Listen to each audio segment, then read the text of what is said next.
Three, two, one. You ready?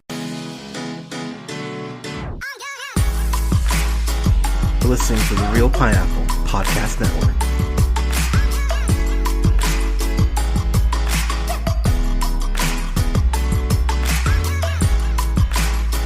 Good evening, everybody. Thank you so much for listening. This is the Real Pineapple. This is your humble host Hunter here. So I have a new review for our Real Christmas series. Got a review here for Holidate, which came out actually earlier this year in October. I don't know why they put this out in October, but whatever. This is directed by John Whitesell and written by Tiffany Paulson. John Whitesell has directed not a very mixed bag, admittedly. The John Larroquette Show, which I actually remember, directed a couple episodes of Chicago PD, Girl Meets World, Hot in Cleveland. He also directed the absolutely atrocious film Thunderstruck, which I have not reviewed on this channel, and I might review at some point. He also directed Deck the Halls, which I actually thought was okay. Directed Big Mama's House 2, and Big Mama's Like Father Like Son. Going through here, directed some episodes of Cosby, which of course is aged super well. Directed C Spot Run. God, there's a lot of random stuff here, but I digress. Tiffany Paulson, as the writer of Nancy Drew, which also had Emma Roberts in 2007. Apparently there's an Adventures in Babysitting prequel that I did not realize was a thing. Back in 2016, she did that. God, what a really random filmography from both of them. So this movie stars Emma Roberts, who from the aforementioned Nancy Drew, Aquamarine, We're the Millers, The Art of Getting By, Scream Queens, of course, just to name a few. Luke Bracey plays Jackson. I wasn't as familiar with. He played Cobra Commander in G.I. Joe Retaliation. He was Utah in that horrendous Point Break remake, and to name a few things there. Apparently he has a Elvis Presley project that's filming that he's going to be part of here next year. So there you go. But these two, so Sloane is one of those women who is very much like, hey, I'm involved with my work. I have my life. I got my thing. I don't need a guy in my life. Jackson is a golf pro.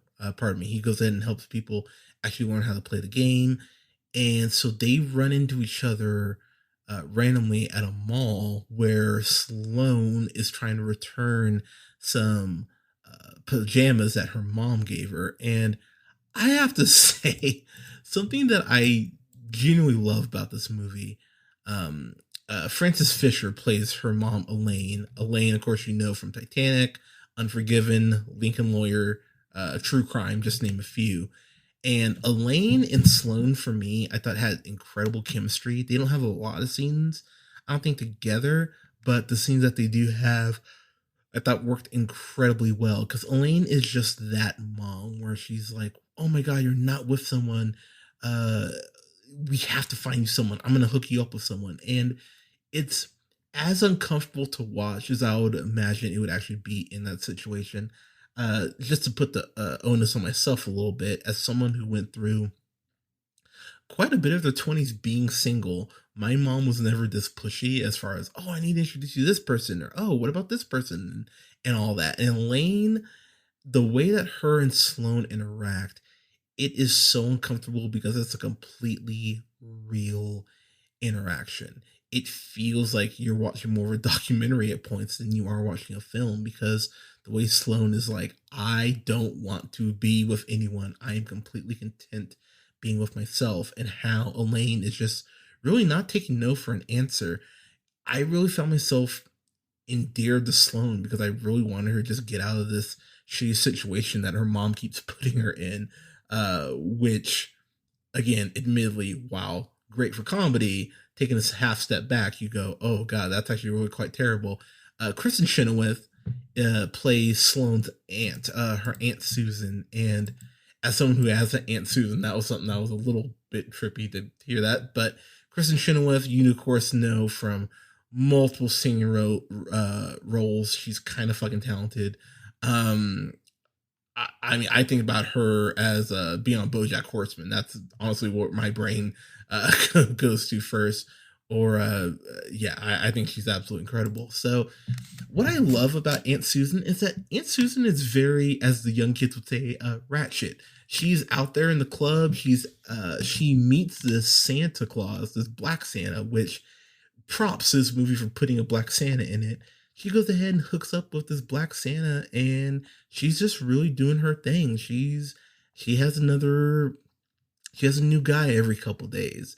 She's really, again, as the kids would say, living her best life. And I appreciate the fact that while the film does play it up as a joke, it never outright, outside of Elaine, outside of Sloane's mom, she's never really shamed for it. It's just like, okay, she's doing her thing. She's living her journey. More, props to her.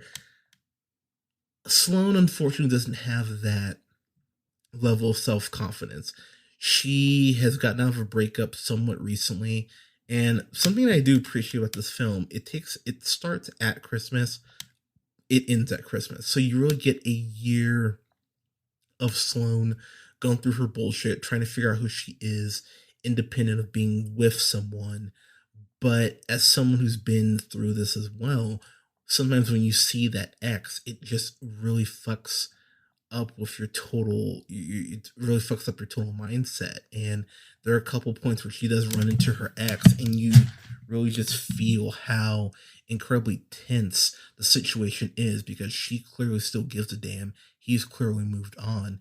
And that's what really leads to her and Jackson going, we're like, humans aren't made to be alone on the holidays, but I don't want to commit to anyone. So why don't we, be each other's, as Aunt Susan calls it, uh, holidates? Why don't we just go ahead and just date each other for major holidays to make sure that we're not alone? Which, I mean, it sounds kind of absurd when you think about it, but honestly, the more the movie went on, the more I bought into the concept and went, you know what? If I was single, yeah, I'd have someone. I'd ask someone like, hey, let's date each other during these times, no pressure or anything. And the movie really does lean into its TV MA rating.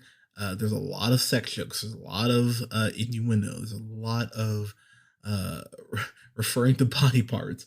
I um, I really appreciate the way that it leaned into its humor and wasn't afraid to get a little gross with it. If I'm being honest, one of the first scenes in the movie is Jackson being at this uh, this woman's house that he's been dating. I think they say for a month, and she goes ahead and performs oral sex on him, and later on at her parents' house, might I add, which her room is still exactly like how she was when she was like in high school, which I was like, that's fucking creepy. But she goes ahead, performs oral sex on him.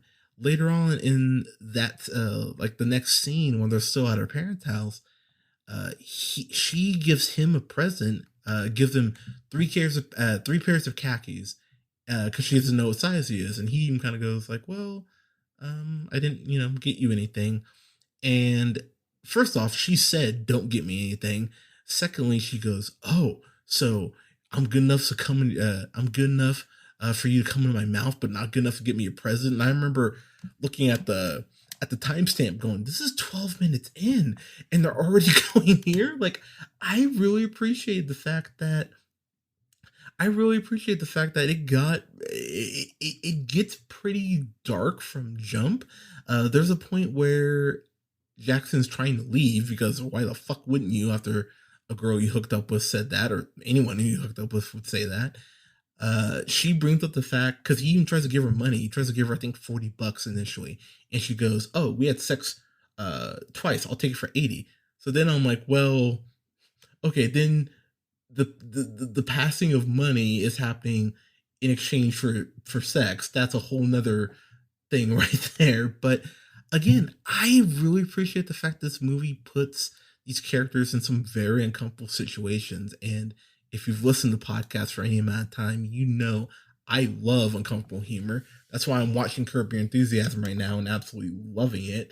But there are just these moments in the film that really made me laugh when Sloane is trying to return her clothes. I remember sitting there thinking they're gonna offer her $4.99. I can hear it. It's in my head. They're gonna offer her $4.99. That's exactly what they offered her on the refund. I'm like, oh fucking course they would. Um, there's this woman in line with them who has a Matt Lauer tattoo, and she's trying to haggle with them to go ahead and get what they're trying to return. Uh, and even goes like, "Yeah, the Matt Lauer tattoo. It's a mistake. I didn't realize how terrible he was." I was like, "Oh shit, okay." I mean, they're not wrong, or she's not wrong, but I there are some jokes here that actually caught me pleasantly off guard, which was actually really nice. Something I really did appreciate about this movie is that while Sloane is going through her shit, the film itself, Jackson really is just not just a good dude, but even if they, if they weren't, holidating, he would just be someone you'd want to keep around as a hype man, someone who's going to go ahead and build you up and just be a fun person to just chill with. And that's something that Sloan clearly needs because uh, Elaine has clearly just kind of beat slowed down mentally in the sense of, oh, you have this job that you are really good at, and the film does say that Sloane is good at her job. She's working remotely, like a lot of us are right now.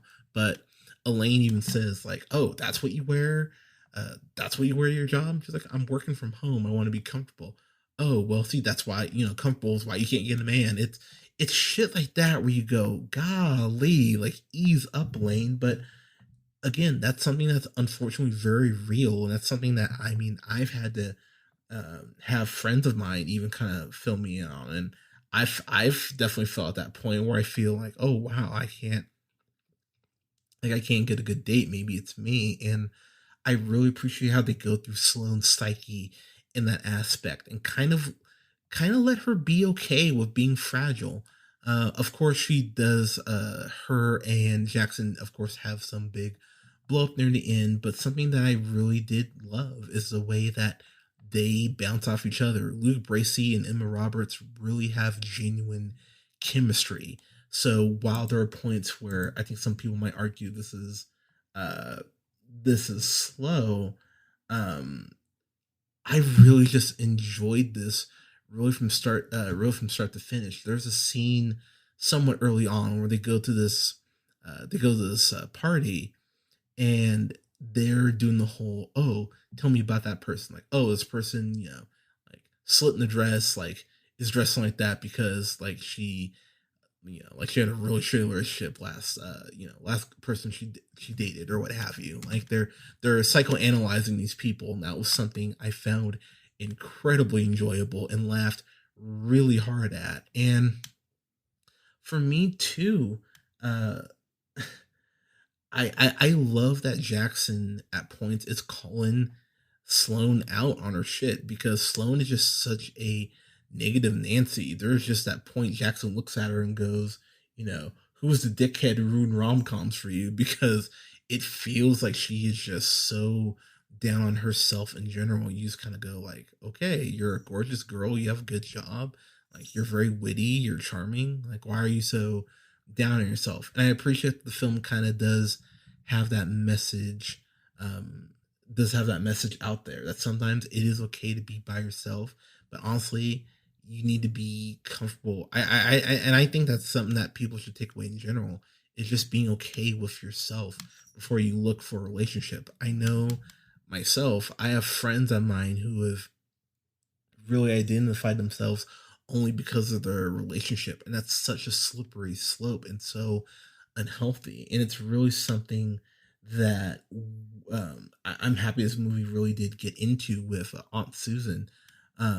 especially. But I love the fact that the movie does go ahead and uh, talk about that notion, because I think it really is something that, it, no matter what age you're dating, that you need to be like, I mean, I know for myself, when I found my partner, it was one of those things I really wasn't looking. I just went, okay, universe, I'm gonna just do what I can and go ahead and let the chips fall where they may. And it worked out for me, and which I'm incredibly grateful for. But I I think this movie in particular really does tell you, like, hey, go ahead and just take care of yourself. If people happen to come around, so be it. But don't be so quick to tie all of your identity and your self worth to one person. And the way the film wraps up, I think it really does hammer that point home. So I really enjoyed this. I thought this was a surprising amount of fun. It's under 2 hours, thank God. So that always helps a little bit as far as digesting it. It's like an hour 43 minutes, but um, I enjoyed this so much, and I laughed like a couple of times really hard out loud, and I chuckled through most of it. So for me, I give this a solid. Ooh, mm, I didn't like this as much as the Happiest Holiday, so I'm gonna give this a solid B. Yeah, I think you saw this in an early matinee, on Christmas Eve, or what have you. If you watched this on Christmas Eve, you know, if I was paying for this outside of it being on Netflix, I would have paid, early matinee price and be like, you know what, that was fun. Like for a Christmas movie, especially, that was something I had fun with. But not gonna, reinvent the wheel, but still a very, I thought, entertaining movie for what it was, and definitely something worth checking out on your Netflix. But everyone, uh, holiday notes or holiday. What did you think of it? Let me know what you thought in the comments below. You can go ahead and like us on Facebook at The Real Pineapple. You can follow yours truly on the Twitter at JHunterRealPineapple. You can follow Scott on Twitter at Nearman the First. And don't forget to like, share, and subscribe. You can find us on Apple and Google Podcasts, Podbean, and Stitcher Radio, iHeartRadio as well. You can find us on Spotify, Podbean, Amazon Music, Tune Up, just to name a few, at The Real Pineapple. And please don't forget to like our page at The Real Pineapple. That's REEL Pineapple. And don't forget to go ahead and like our new page, Real Games. We're gonna go ahead and have some streaming stuff here for you soon. Keep your eyes and ears out for announcements on that. That's gonna be at REEL Games on Facebook. Thank you so much, everyone, for listening. We love your support. We love hearing from you, so please don't be shy. We're gonna have more reviews up for this Real Christmas series this month. 25 reviews for Christmas films, one a day, leading all the way up to the grand review, which is going to be Wonder Woman 84, which comes out on Christmas Day. I will have a review up for that for Wonder Woman 84 at 2 p.m. Pacific Standard Time. I am so excited to review that. But everyone, please stay safe out there. Wear a mask. Take care of each other. And I look forward to having some more reviews for you all soon. Again, please stay safe, and we'll talk to you soon. Take care.